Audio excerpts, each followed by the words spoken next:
eh Lebihnya nanti biar Pak Zainal sendiri yang mungkin berkenalan begitu. Sebelumnya sudah berapa ini? 11 G Pak Zainal. Berapa ini G? Dari kami tidak terlihat. Ini masih ada 9 sama saya. Sambil menunggu G Pak Zainal G. Sebelumnya Nggih, nggak apa. teman-teman, teman-teman, saya sampaikan pertama panjenengan cek di siaga masing-masing. Nama pengawasnya sudah ada atau belum begitu. Karena Bapak Ibu per Januari 2024 saya juga diamanati untuk menjadi pengawas bagi GPAI di Sumber Lawang. Jadi monggo nanti di siaganya dicek dulu nama pengawasnya. Jika belum berubah, mohon nanti untuk konfirmasi gitu ya. Jadi ketika nanti masih pengawas yang lama atau belum ada nama pengawasnya, mohon nanti bisa konfirmasi ke Korwil. Karena untuk Sumber Lawang saya sebagai pengawas PAI-nya. Jadi nanti di siaganya otomatis akan berubah nama saya. Itu ya, itu yang pertama. Yang kedua, mohon ketika ada kegiatan PAI gitu ya, untuk KKG PAI dan sebagainya, paling tidak saya diberi informasi begitu. Jadi misalnya ada informasi-informasi penting terkait panjenengan, terkait GPAI, saya bisa menyampaikan langsung tanpa harus melewati Pak Fuadi begitu. Jadi bisa nanti kita sharing bareng-bareng gitu ya. Yang pertama, selanjutnya hari ini mohon maaf sudah mengganggu waktu panjenengan ketika hari libur. Saya minta untuk ada sedikit pembinaan begitu ya, pembinaan tentang terkait materi-materi PAI. Karena hari ini alhamdulillah kita gratis Pak Yana nggih. Siap. Kita tidak bayar narasumber Bapak Ibu, kita akan mendapatkan ilmu dari beliau sebagai pelatih nasional juga dan sebagai fasilitator guru penggerak. Dan monggo nanti kita ambil sebanyak-banyaknya ilmu dari beliau. Nanti yang mau tanya silahkan terkait apapun yang disampaikan Pak Yanal hari ini, terlebih khusus ketika nanti panjenengan pingin untuk jadi guru penggerak. Oke, bisa dimulai Pak Yanal? Bisa. Oke, monggo untuk Pak Yana, waktu sepenuhnya saya serahkan ke Pak Yana. Matur nuwun. Assalamualaikum warahmatullahi wabarakatuh. Waalaikumsalam warahmatullahi wabarakatuh. Baik. Assalamualaikum warahmatullahi wabarakatuh. Bismillahirrahmanirrahim. Alhamdulillah. Wassalatu ala Rasulillah. Amma ba'd.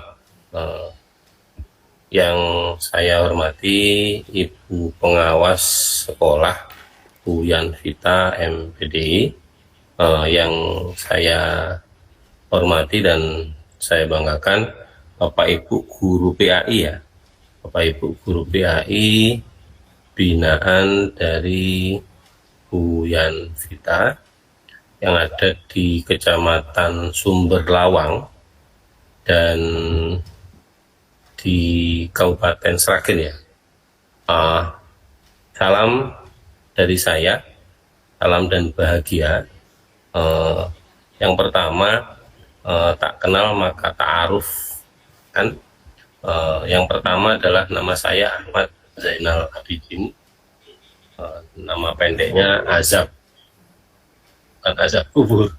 Jadi itu singkatan dari Ahmad Zainal Abidin. Tadi yang disampaikan oleh Dian Vita, pertama saya guru Bapak Ibu, saya guru PAI di SD, saya guru PAI di SD Kota Surabaya.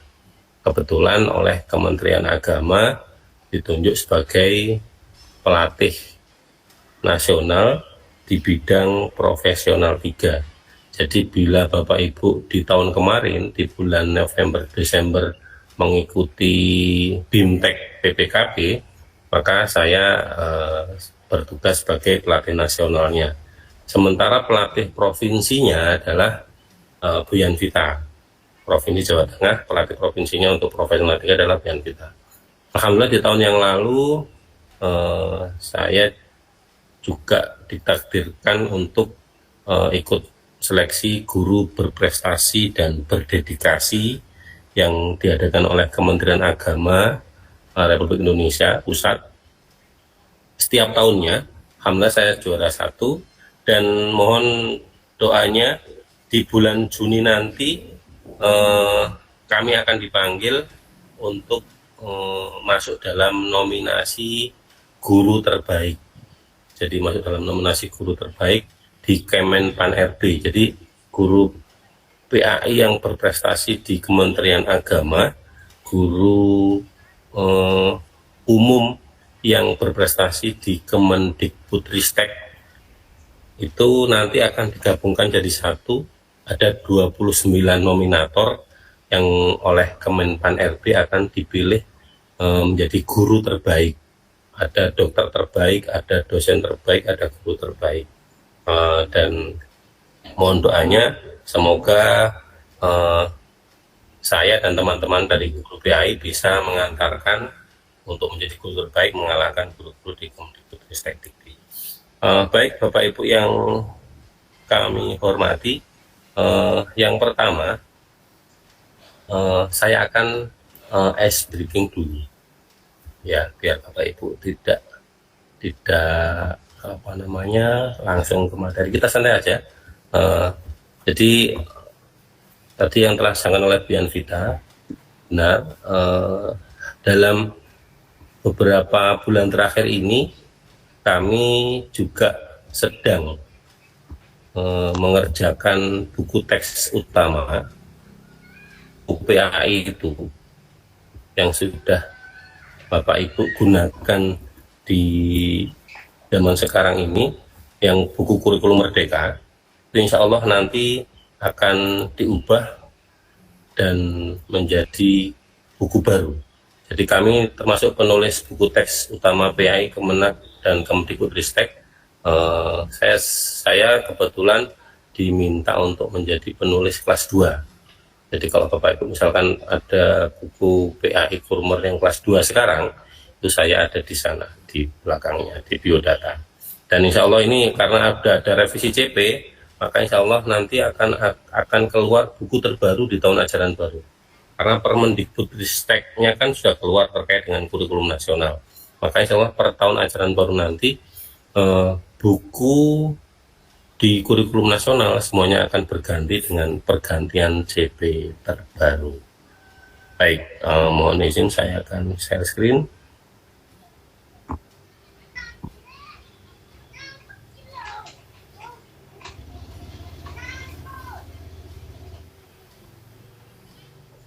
Nah, ini apakah sudah muncul Bapak Ibu? Sudah.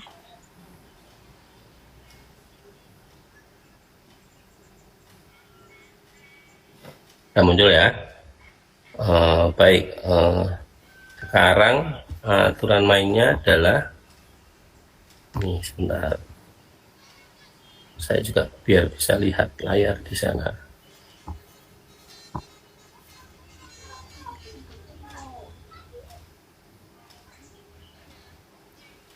Oke, aturan mainnya adalah silakan Bapak Ibu dijawab di room chat aja. Durasi untuk tiap pertanyaan 3 detik, format jawaban bebas, pemenang adalah yang banyak menjawab benar. Oke.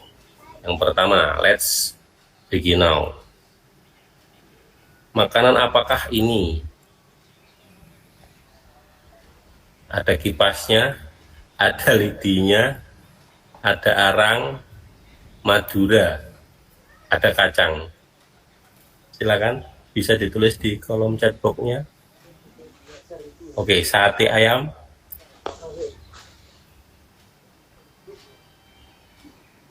Yang lain?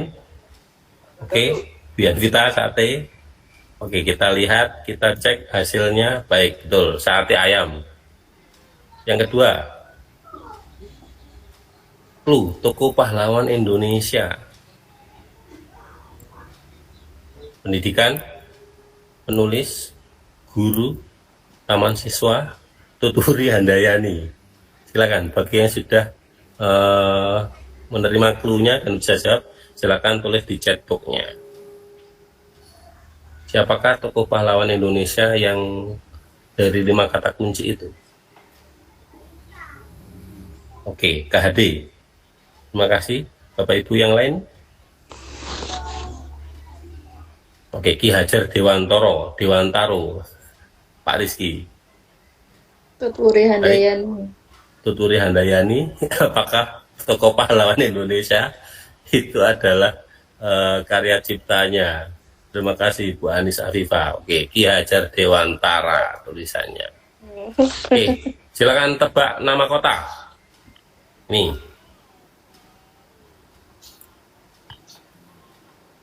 7 detik. 1, 2, 3, 4, 5, 4. Mekah. Surakarta. Oke. Betul, jawabannya adalah Surakarta. Bagus. Bu Adelia. Berikutnya, clue-nya nama negara. 5 detik. Silakan yang baru bergabung bisa menebak gambar bagi ice breaking kita di pagi hari ini. Jerman. Oke. Baik. Jerman, betul. Oh, hadiahnya ada. Hadiahnya tepuk tangan lewat emoticon di WA, di Gimit. Oke. Clue-nya ini adalah hewan.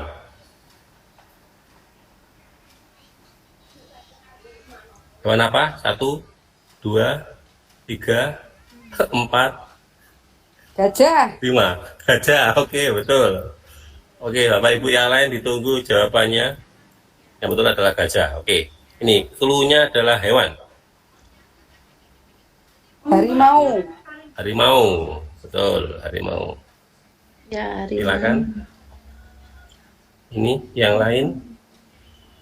Silakan nama negara. Jamaika. Jamaika, betul. Oke. Kayaknya saya dapat hadiah deh. Oke, kita kasih hadiah untuk Bu Yanvita, hadiah tepuk tangan emoticon. Baik Bapak Ibu yang kami hormati, ini saya dapat info dari Bu Yanvita bahwasanya beberapa guru binaan GPAI di Kecamatan Sumberlawang masih belum ada yang ikut terlibat di dalam program guru penggerak. Sementara Bu Yanvita sendiri ini sudah masuk dalam sudah menjadi guru penggerak angkatan ke berapa? Bu Yanvita 4 ya? 4, ya. Angkatan ke-4. Kemudian pengajar praktik angkatan ke 9. Nah, maka Bu Yanvita selaku pengawas sekolah dan pengawas PAI binaan Kecamatan Sumberlawang, yang beliau juga sudah selesai melakukan tugasnya sebagai pengajar praktik di di Kabupaten Sragen di angkatan 9, maka ingin menularkan motivasi itu kepada Bapak Ibu semuanya. Dan diharapkan Bapak Ibu semuanya setelah pembinaan di pagi hari ini, walaupun di hari libur, Bapak Ibu nanti bisa termotivasi dan bisa mengikuti program guru penggerak di masa yang akan datang. Insya Allah 2 minggu lagi sudah mulai angkatan ke-11, dan Bapak Ibu mohon untuk selalu bisa mengikuti informasinya baik di SIM PKB maupun di beberapa website terkait dengan program guru penggerak untuk bisa ikut mendaftar, entah nanti di angkatan 12 atau angkatan 13. Nah, kebetulan saya juga termasuk pengajar praktik di angkatan 7, dan di sekarang ini saya sedang menjadi fasilitator di angkatan 10 untuk Provinsi Jawa Timur. Baik Bapak Ibu yang kami hormati, kami akan menayangkan ini salam dan bahagia. Saya akan mencoba untuk menyampaikan terkait dengan materi budaya positif. Kenapa ini saya lebih tekankan untuk materi budaya positif? Ini GPI banget bagi saya. Kenapa GPI banget? Karena di dalam tugas kita sebagai guru PAI itu kita punya beban moral, punya tugas berat untuk bagaimana peserta didik kita memiliki budaya positif dan bisa menularkan ke teman-teman dan lingkungan sekitarnya. Kita sudah, Bapak Ibu sudah tahu semuanya bahwasanya terkait dengan menciptakan budaya positif itu sangatlah sulit. Tapi sesulit apapun, tidak ada kata yang namanya kita tidak bisa lakukan. Yang ada hanyalah mau atau tidak mau untuk kita lakukan. Nah, ini adalah salah satu materi yang ada di program Guru Penggerak. Dia ada pada modul 1.4. Nah, ini agendanya, pembukaan, kompetensi kelulusan, capaian umum dan capaian khusus, pemahaman inti, eksplorasi konsep, dan refleksi. Nah, ini kompetensi lulusannya. Nah, ini untuk Guru Penggerak.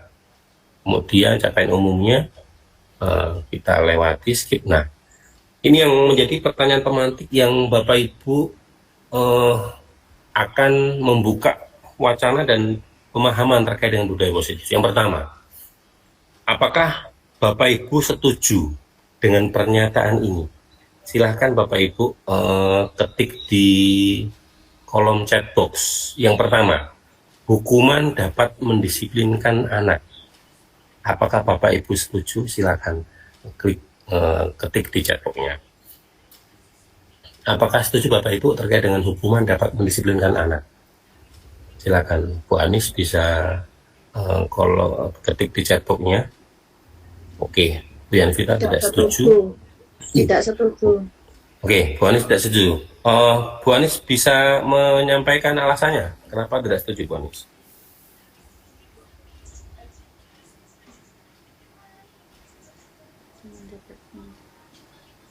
Hukuman dapat mendisiplinkan anak. Iya, kalau hukuman itu ya berat, Pak. Berat. Wah. Ya.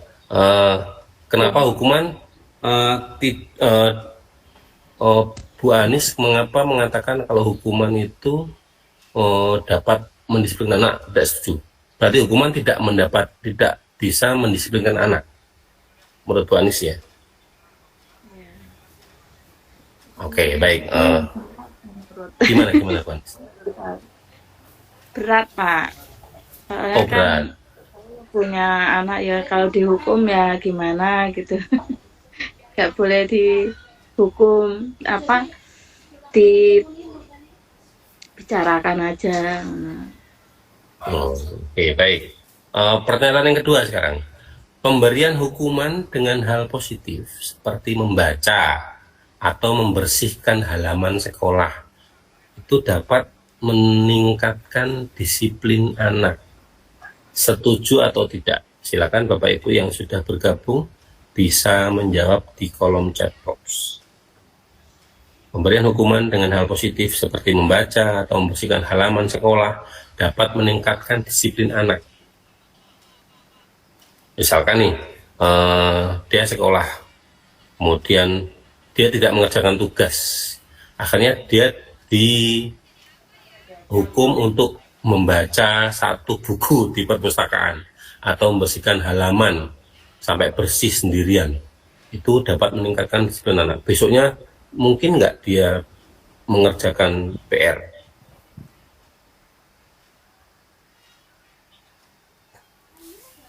Oke, Bu Yanvita sudah menjawab kalau tidak setuju. Oke. Pertanyaan ketiga, memberi penghargaan dapat meningkatkan motivasi belajar anak. Apakah Anda setuju dengan pernyataan ini?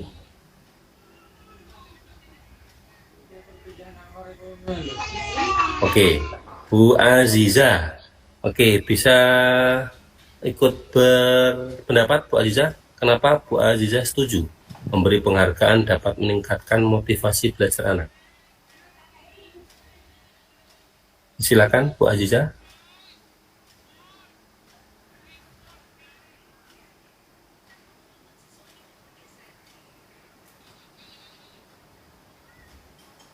Halo Bu Aziza, ada?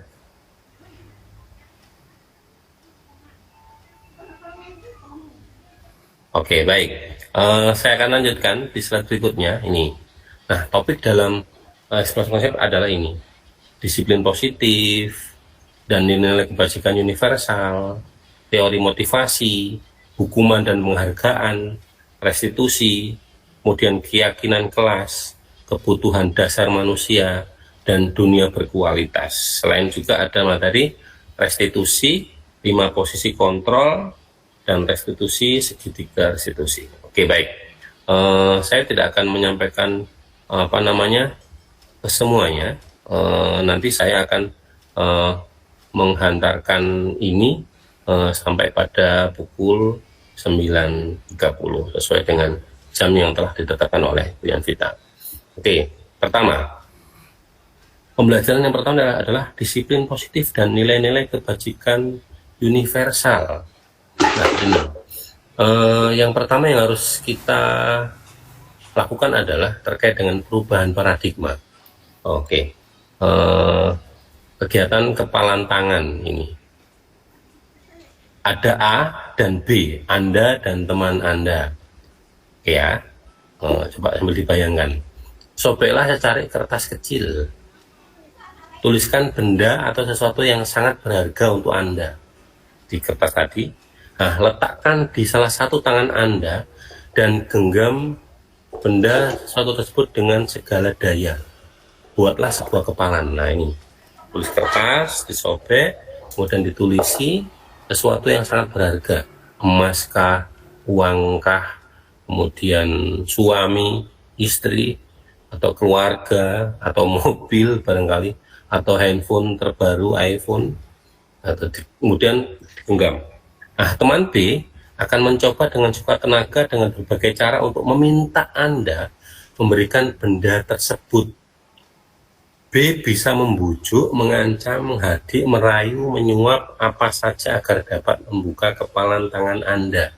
Oke, sudah bisa dipahami dan sudah bisa digambarkan. Jadi ada 2 orang. Yang pertama si A itu secari kertas ditulis sesuatu yang paling berharga dalam hidupnya, kemudian dilipat, digenggam dengan erat. Ya, yang si B ini berusaha sekuat tenaga membuka kepalan tangan ini, bahkan sampai mengambil miliknya yang berharga tadi dengan berbagai upaya, dibujuk, diancam, dihardik, dirayu, disuap, apa saja yang dia lakukan supaya dia bisa dan dia mau membuka kepalan tangan Anda. Apa yang terjadi? Bapak Ibu mungkin sudah bisa membayangkan. Dan yang terjadi adalah bisa jadi si A ini dia pasti akan memegang erat. Dia nggak akan mengasihkan, walaupun dirayu kayak apa, dibujuk kayak apa, kemudian bahkan diancam, kemudian dihardik, kemudian disiksa. Dia pasti akan tetap memegang dan menggenggam dengan erat sesuatu hal yang berharga yang ditulis di secari kertas di kepalan tangannya. Itu mengapa ini itu menjadi sebuah teori, namanya adalah teori kontrol. Ini ilusi kontrol, ilusi guru mengontrol murid. Jadi Bapak Ibu jangan pernah menganggap guru bisa mengontrol murid ya Bapak Ibu. Jadi murid itu apa kata guru? Guru itu bisa mengendalikan murid apa yang dia inginkan. Mungkin mengapa dikatakan ilusi kontrol? Mungkin selama ini kita menganggap murid ini bisa nanti tak arahkan, tak suruh. Bisa, memang terlihat bisa. Tapi sebenarnya dalam dirinya ketika dia diminta hal yang sama oleh orang lain, belum tentu dia mau melakukan. Walaupun hal yang diinginkan, hal yang diperintahkan itu hal yang positif dan bermanfaat bagi dirinya.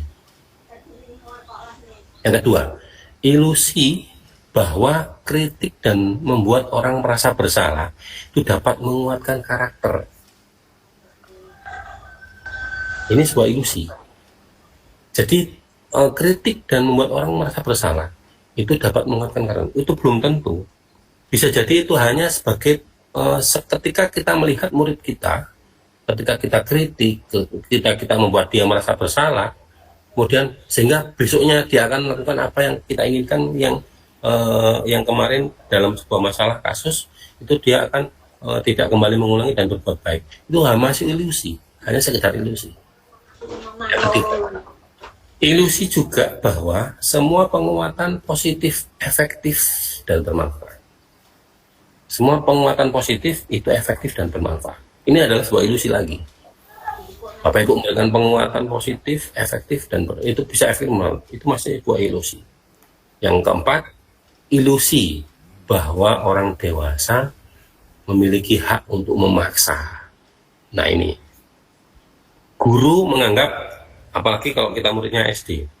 Kalau muridnya SD, wah ini berarti kita bisa punya hak memaksa mereka. Mereka harus mengerjakan tugas, mereka harus berbuat baik, mereka harus membersihkan kelas.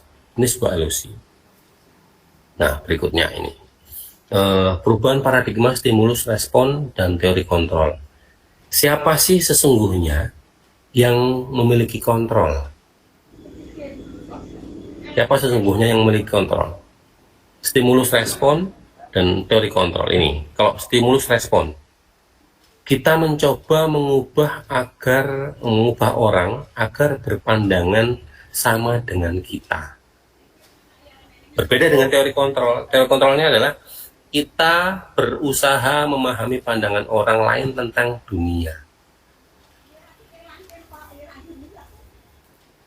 Oke, berbeda. Yang kedua, perilaku buruk dilihat sebagai suatu kesalahan. Perilaku buruk dilihat sebagai suatu kesalahan. Ini stimulus respon. Tapi di teori kontrol, semua perilaku pasti memiliki tujuan. Contoh katakan adalah ada seorang anak. Dia datang terlambat. Kemudian guru pasti marah. Guru pasti menghukum. Guru pasti menganggap murid kita bersalah karena terlambat masuk sekolah. Nah, di stimulus respon itu perilaku buruk selalu dilihat sebagai suatu kesalahan. Tetapi beda dengan teori kontrol. Di teori kontrol itu adalah semua perilaku memiliki tujuan. Murid itu terlambat pasti ada tujuan dan ada alasannya. Itu di teori kontrol. Yang ketiga, orang lain bisa mengontrol saya. Itu stimulus respon. Tetapi dalam teori kontrol tidak. Hanya Anda yang bisa mengontrol diri Anda. Hanya dia yang bisa mengontrol dirinya. Hanya murid kita yang bisa mengontrol dirinya. Kita sebagai guru dalam teori kontrol tidak bisa mengontrol murid kita sesuai dengan keinginan yang kita lakukan. Yang keempat, kebaliknya, saya bisa mengontrol orang lain. Sama, Anda tidak bisa mengontrol orang lain. Yang bisa mengontrol orang lain adalah ya dirinya sendiri. Di dalam teori kontrol. Pemaksaan ada pada saat bujukan gagal. Pemaksaan ada pada saat bujukan gagal. Ini dalam stimulus respon. Bapak Ibu ketika membujuk muridnya untuk supaya mau tiket atau supaya bisa masuk sekolah, barangkali ada murid Bapak Ibu yang SD kelas 1 misalkan dia nangis, dia pengen pulang, dia nggak mau mengerjakan soal, Bapak Ibu dibujuk, dirayu, ternyata gagal. Maka dalam stimulus respon pasti akan dipaksa. Udah, kamu nggak boleh pulang, kamu harus mengerjakan ini. Nah, ini dalam sementara di teori kontrolnya adalah kolaborasi dan konsensus menciptakan pilihan-pilihan baru. Jadi kolaborasi bersifat kerjasama, tidak hanya guru sendiri, murid sendiri, guru dan murid. Bisa jadi dengan guru minta bantuan temennya murid yang tadi yang nangis, yang nggak mau sekolah, nggak mau mengerjakan tugas. Nah, dan konsensus, jadi membuat sebuah kesepakatan sehingga menciptakan pilihan-pilihan, ada alternatif kebijakan atau keyakinan kelas yang bisa dibuat. Yang lain, stimulus respon yang berikutnya adalah model berpikir menang dan kalah. Nah, kemudian di teori kontrolnya adalah model berpikir menang dan menang. Kalau dalam stimulus respon, itu yang ada adalah menang dan kalah. Tapi kalau dalam teori kontrol adalah menang dan menang, menang dan menang. Oke, saya akan coba nanti akan tampilkan beberapa kasus yang nanti Bapak Ibu akan coba untuk mengupasnya. Yang pertama, apakah makna disiplin? Nah, ini karena kita budaya positif, di dalam budaya positif itu yang pertama yang perlu kita lakukan adalah disiplin. Nah, disiplin itu berasal dari bahasa Latin, yaitu disiplina, yang artinya adalah belajar. Kalau selama ini kita menganggap disiplin itu adalah apa namanya, hal yang perlu untuk diketati, kemudian orang-orang harus mengikuti apa yang diinginkan, sebuah peraturan, itu tidak benar. Bahwasanya arti disiplin itu adalah belajar. Jadi kalau orang untuk mengikuti dan mengerjakan sebuah peraturan atau keyakinan kelas atau sebuah kebijakan sekolah, itu ketika dia tidak bisa mengikuti sesuai dengan aturan, maka jangan dicalakan terlebih dulu. Dia tidak bisa dikatakan salah karena dia masih dalam tahap belajar untuk mengikuti kesepakatan kebijakan bersama sekolah. Yang kedua, makna asal dari kata ini berkonotasi dengan disiplin diri dari murid-murid Socrates dan Plato. Nah, disiplin diri membuat orang menggali potensinya menuju sebuah tujuan apa yang dia hargai. Nah, namun dalam budaya kita, makna kata disiplin telah berubah ini menjadi sesuatu yang dilakukan seseorang pada orang lain untuk mendapatkan kepatuhan. Ini yang salah.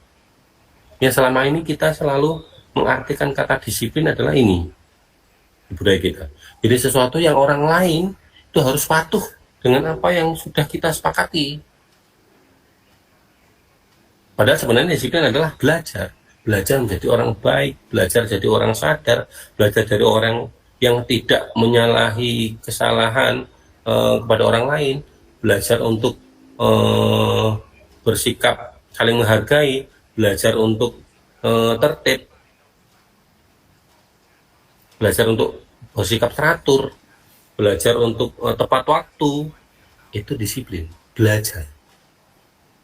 Nah, kecenderungan umum yaitu menghubungkan kata disiplin dengan ketidaknyamanan, bukan dengan apa yang kita hargai atau pencapaian suatu tujuan mulia. Nah, saya akan mencoba untuk ini. Saya beralih dulu untuk beberapa kasus yang perlu Bapak Ibu ketahui. Sebentar, saya akan stop share dulu.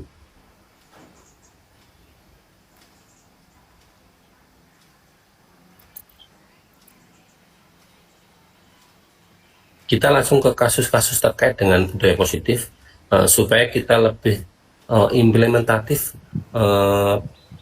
dilakukan oleh Bapak Ibu di sekolah Bapak Ibu masing-masing. Akan saya tampilkan 4 kasus. Bentar.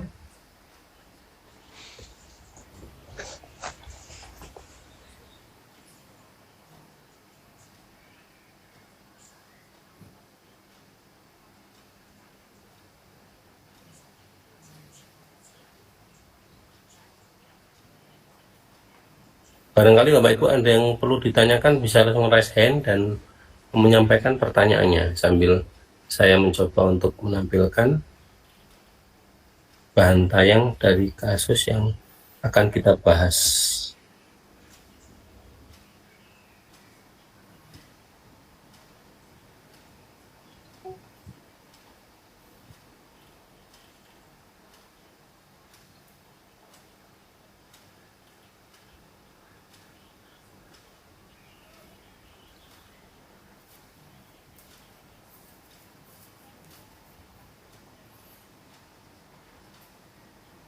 Oke.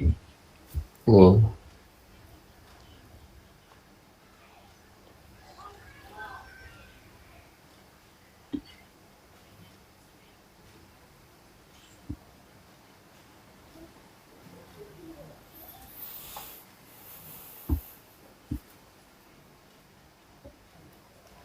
Apakah sudah tampil di layar Bapak Ibu? Belum. Pak. Oh, ini sudah. Oke, baik. Akan saya coba tampilkan.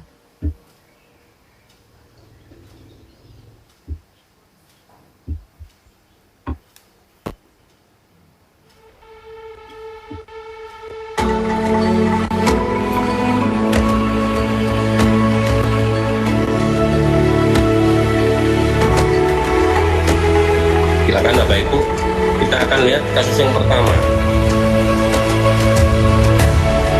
Bisa dibaca. Ada guru matematika dan wali kelas 8, Ibu Santi namanya. Dia sedang sakit sehingga tidak dapat masuk dan mengajar. Nah, ini ada suaranya ya.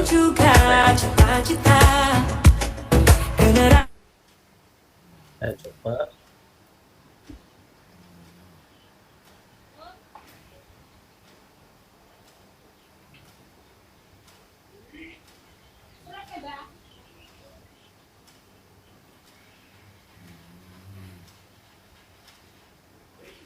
Oke, saya coba untuk tidak menampilkan karena ada suaranya biar tidak terganggu. Nih. Oke, baik.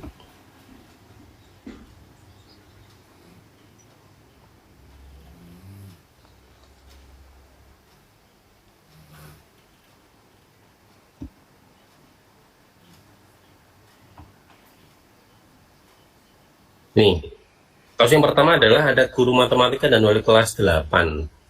Namanya Ibu Santi, dia sedang sakit.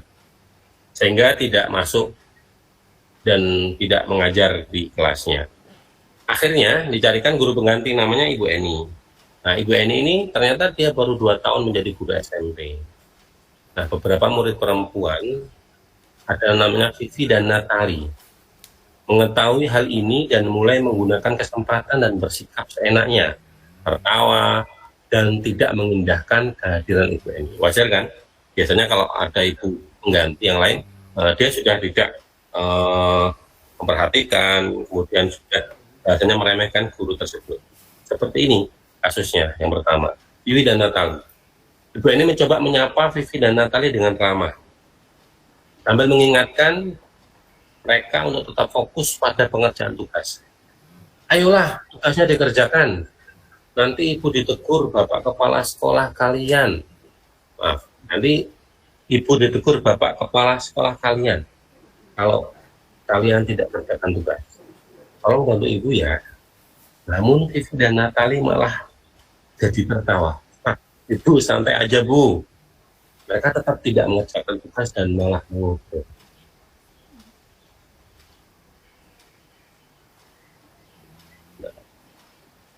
Keesokan harinya, Ibu Santi memanggil Vivi dan Natali, serta menanyakan tentang laporan Ibu Eni.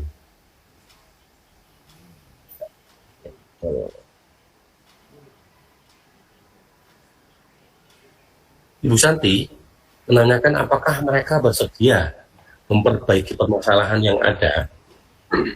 Vivi dan Natali sempat ragu-ragu dan membela diri. Namun pada akhirnya mengatakan akan meminta maaf. Ibu Santi menanggapi bahwa tindakan itu boleh saja dilakukan bila mereka sungguh-sungguh ingin meminta maaf. Namun Ibu Santi kembali menanyakan apa yang mereka bisa lakukan untuk menggantikan rasa tidak dihormati Ibu Santi. Baik Vivi maupun Natali mengakui bahwa perilaku mereka tidak sesuai dengan keyakinan kelas. Ibu Santi melanjutkan kembali apa yang akan mereka lakukan untuk memperbaiki masalah. Apakah ada gagasan? Nah, Vivi dan Natali setelah berpikir sejenak, mereka mengusulkan bagaimana kalau mereka mengadakan sebuah diskusi kelompok dengan teman-teman sekelasnya. Tema yang mereka pilih adalah penerapan keyakinan kelas, terutama tentang sikap saling menghormati dan bagaimana penerapannya di kehidupan sehari-hari. Usulan kedua adalah mengirim email kepada Ibu Eni tentang gagasan mereka tersebut. Mereka pun memberitahu Ibu Eni bahwa mereka telah memberitahu kepada sekolah, pada kepala sekolah, Pak Hasan, bila lain waktu ada ketiadaan guru, maka mereka akan menentukan pengganti. Nah, kasus ini yang pertama kita bisa melihat, kalau pertama adalah Ibu Santi, dia sakit, dia nggak masuk, maka dia digantikan oleh Ibu Santi. Ibu Santi nggak masuk, digantikan Ibu Eni. Ada Vivi dan Natali, dia tidak memperhatikan, kemudian dia dinasihati oleh Ibu Eni pun dia tetap ketawa, akan suruh santai. Maka ketika di hari yang lain, Bu Eni, Bu Santi memanggil kedua itu dan menanyakan terkait dengan apa yang sudah terjadi, dan mereka akhirnya mengakui kesalahannya. Sehingga mereka pun merasa bersalah, dan mereka mau merubah kesalahannya dengan melakukan 3 hal itu usulannya. Pertanyaan saya, bisa Bapak Ibu raise hand atau Bapak Ibu jawab di chat box. Pertanyaan saya, bagaimana menurut Bapak Ibu semuanya terkait dengan sikap Ibu Santi dalam menangani Vivi dan Natali? Itu dulu.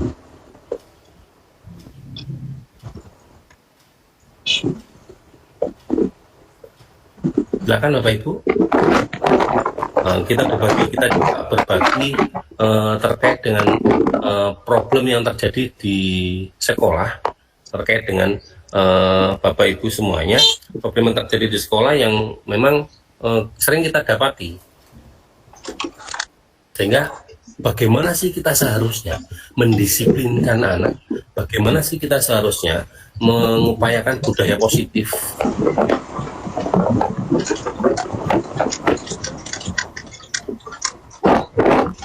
Oke, saya lanjutkan slide-nya. Maka yang seharusnya dilakukan adalah ini.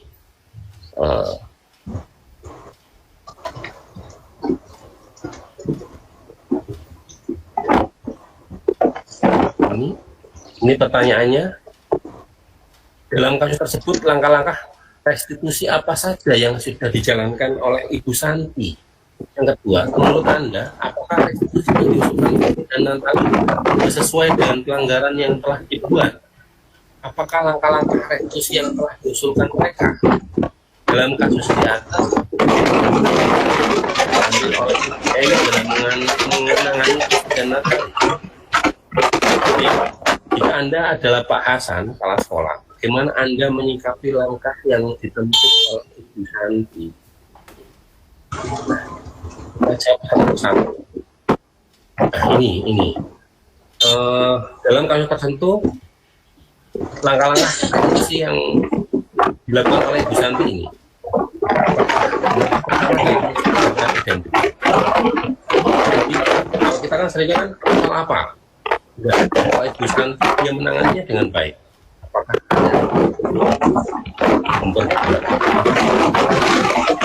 ini akan juga murid dia sudah melakukan kesalahan. Yang kedua yaitu Bu Santi melakukan validasi tindakan yang salah. Karena siswinya dan aku mengatakan perilaku kami tidak sesuai dengan keyakinan kelas. Mereka mengajukan dari menstabilkan identitas yang dilakukan oleh Ibu Santi. Maka kemudian divalidasi tindakan yang salah. Nanti dalam kasus itu mengatakan tindakan boleh saja dilakukan bila kalian sungguh-sungguh ingin minta maaf. Nah, pertanyaannya, apa yang bisa kalian lakukan untuk menggantikan perasaan hormat Ibu Santi? Lalu kemudian langkah restitusi yang ketiga adalah menanyakan keyakinan kelas. Apa yang akan kalian lakukan untuk memperbaiki masalah? Kalian punya gagasan? Nah ini, tuh ya Bu, ada tiga.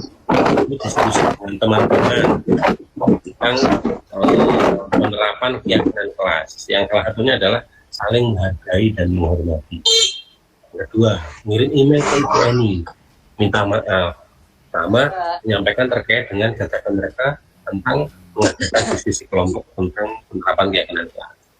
Kemudian langkah mereka yang ketiga adalah mengusulkan ke kepala sekolah bahwasanya kalau nanti nggak ada gurunya lagi karena alasan, maka nanti akan minta digantikan oleh ibu ini. Nah, ini adalah sebuah langkah eksekusi yang dilakukan oleh Ibu Santi. Nah, bagaimana kita bersikap ketika kita mengalami dan mendapati murid yang melakukan kesalahan terkait dengan keyakinan kelas yang kita buat?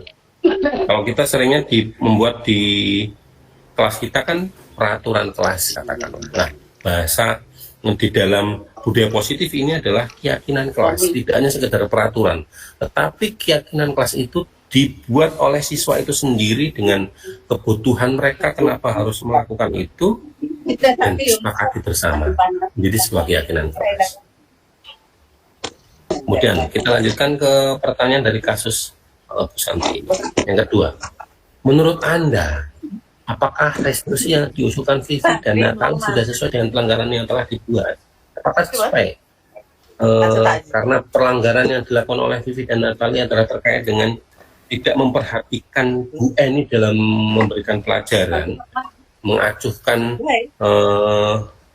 hormat kepada guru pengganti, maka yang diusulkan tadi kira-kira sesuai dengan pelanggaran atau tidak siapa?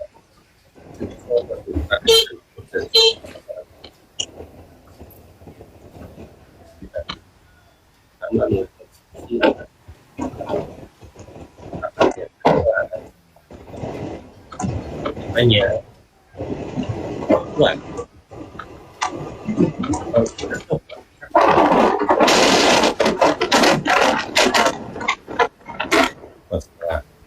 apakah dibenarkan ketika kita mendapati murid yang tidak mengerjakan tugas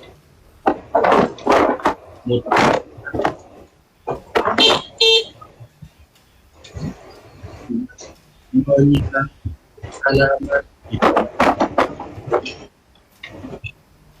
pun kita tidak menanyakan gurunya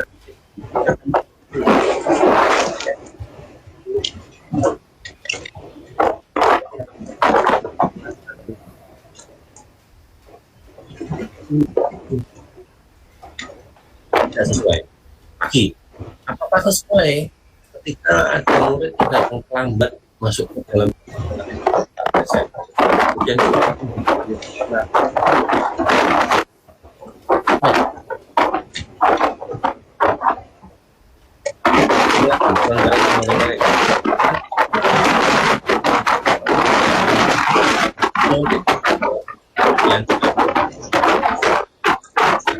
Tolong Bu Mbak Uut anunya tulisannya tidak jelas.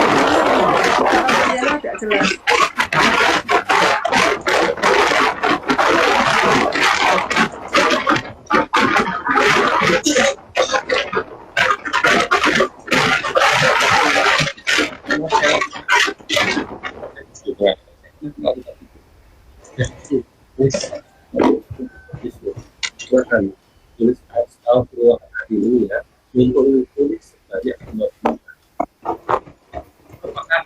Apakah sesuai?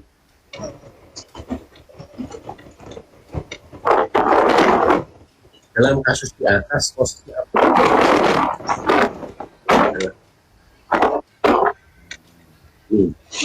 Ini ya, Mas ya. Ini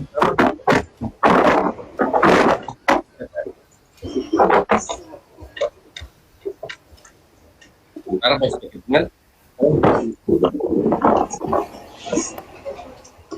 gimana jika Anda sebagai kepala sekolah menyikapi langkah yang telah ditempuh oleh Ibu Santi? Kepala sekolah sesuai yang ditempuh oleh Ibu Santi. Di dalam percakapan Ibu Santi, apakah ada percakapan yang memposisikan Vivi dan Natali sebagai orang yang merasa bersalah?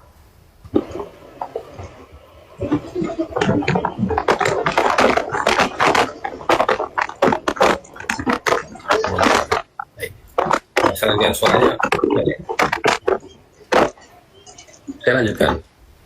eh, sebagai Ibu Santi di dalam menyelesaikan kasusnya Vivi dan Natali, apakah eh,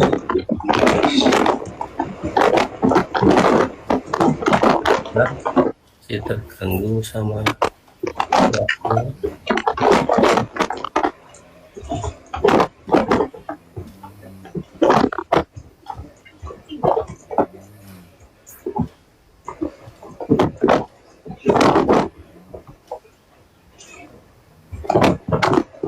Bu Aiza, Bu Aziz, Bu Anis di mute ya. Halo Bu Anis, suaranya bisa di mute Bu, biar tidak terganggu.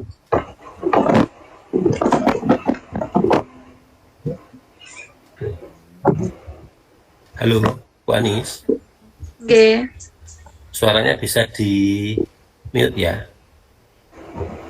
Oke, sama Bu Setiawati Utami, mohon izin suaranya saya bisukan biar tidak mengganggu dalam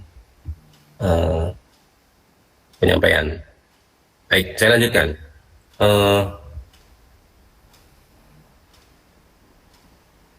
Mana ini? Nah, sekarang kita akan membahas kasus yang kedua.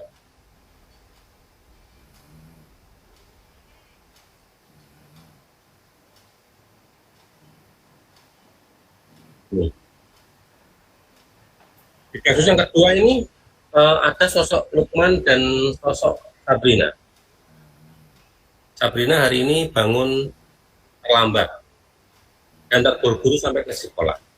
Dia pun akhirnya sampai di gerbang sekolah, tapi baru menyadari kalau tidak menggunakan sepatu hitam seperti tertera di peraturan sekolah.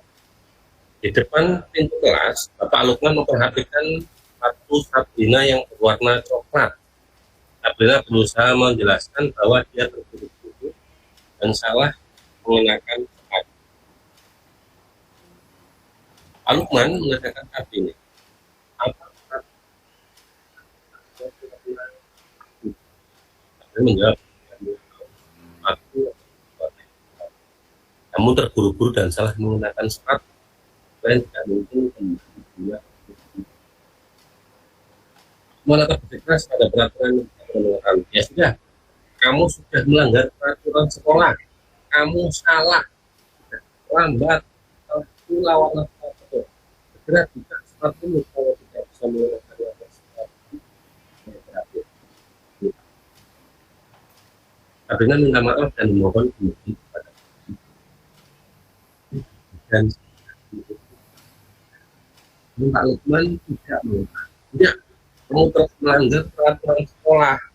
Kalau tidak sanggup ambil sepatu di rumah atau diantarkan sepatu ke sekolah, ya sudah, kamu tidak bersepatu saja. Sekarang copot sepatu, silakan belajar contoh sepatu seharian. Sabrina pun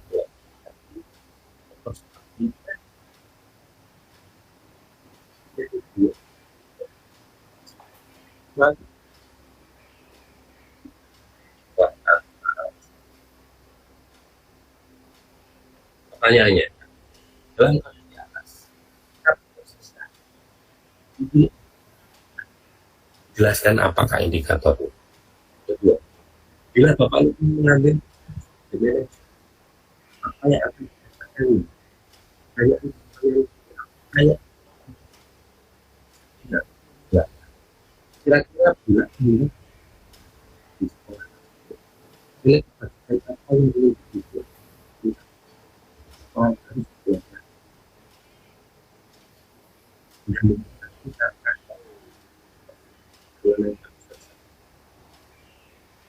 karena berbeda sekali perilaku atau penanganan membutuhkan membuat nuansa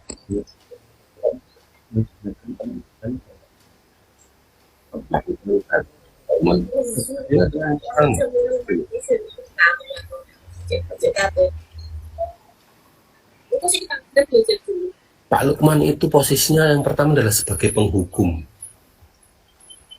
Di mana letak Pak Lukman posisinya sebagai penghukum? Ya sudah, kamu sudah melanggar peraturan sekolah. Kamu salah, sudah terlambat, salah pula warna sepatunya. Segera buka sepatumu kalau tidak bisa mengenakan warna sepatu sesuai peraturan. Nah, apa indikatornya?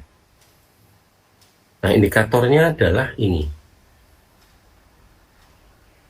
Menggunakan hukuman verbal. Pak Lukman menggunakan kata-kata yang keras. Yang kedua, hukuman fisik, melepas sepatu.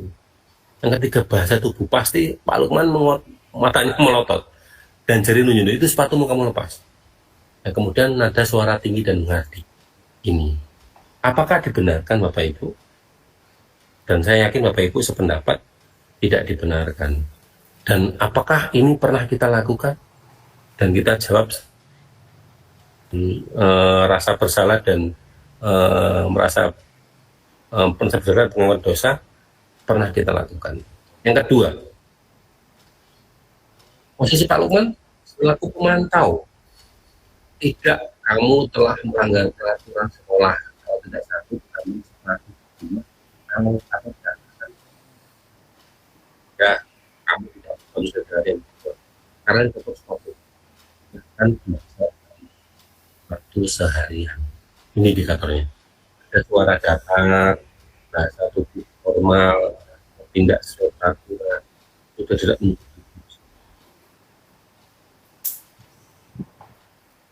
Ini juga Pak Lukman mengambil berpikir apa yang akannya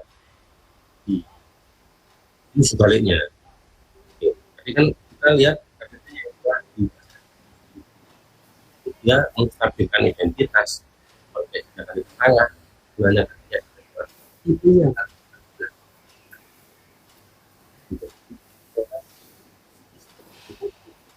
menjadi orang pada posisi sebagai merasa pembuat salah tidak itu sebagai orang yang pemantau, tapi harusnya kita begitu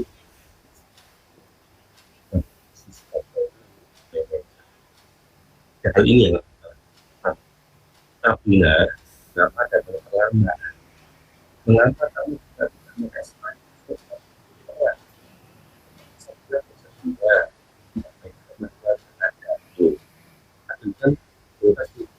Kenapa Sabina? Kedua, validasi tindakan yang salah. Sabina, kamu tentu punya alasan. Mengapa datang terlambat?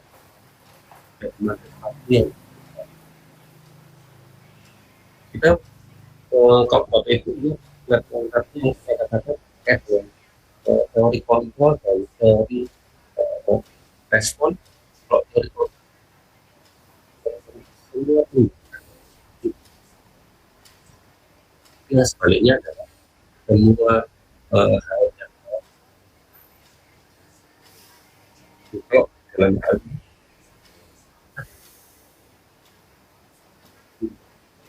alasan mengapa datang terlambat dan memakai sepatu.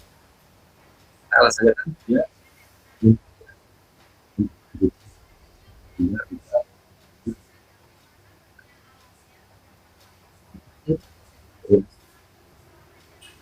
sebenarnya kan tapi kamu tahu keyakinan sekolah yang sudah disepakati, menurut kamu keyakinan sekolah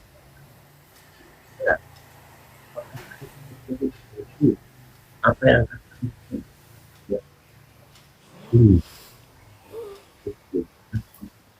Lukman sehingga Sabina pasti tidak merasa bersalah, Sabina pasti tidak merasa dihukum, tapi Sabina dihantarkan dengan kalau Sabina akan mengikuti dirinya dan kalau dulu dan dengan sadar dalam dirinya untuk memperbaiki kesalahannya dan mengingat keyakinan kelas yang ada.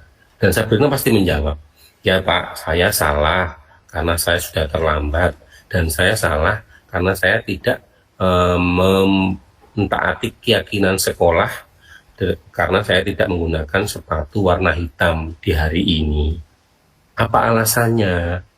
Ya, karena saya tadi bangun kesiangan, Pak, dan saya terburu-buru berangkat ke sekolah sehingga salah sepatunya. Ya udah, kamu tahu keyakinan kelas, ya Pak, saya tahu. Keyakinan sekolah salah satunya adalah tidak boleh datang terlambat dan harus menggunakan seragam sesuai dengan harinya. Kamu bersedia memperbaiki kesalahan? Ya, bersedia, Pak. Ikhlas, ikhlas. Apa yang harus kamu lakukan? Ya udah, saya sekarang minta maaf. Saya barangkali Sabrina memberikan jawaban. Ya udah,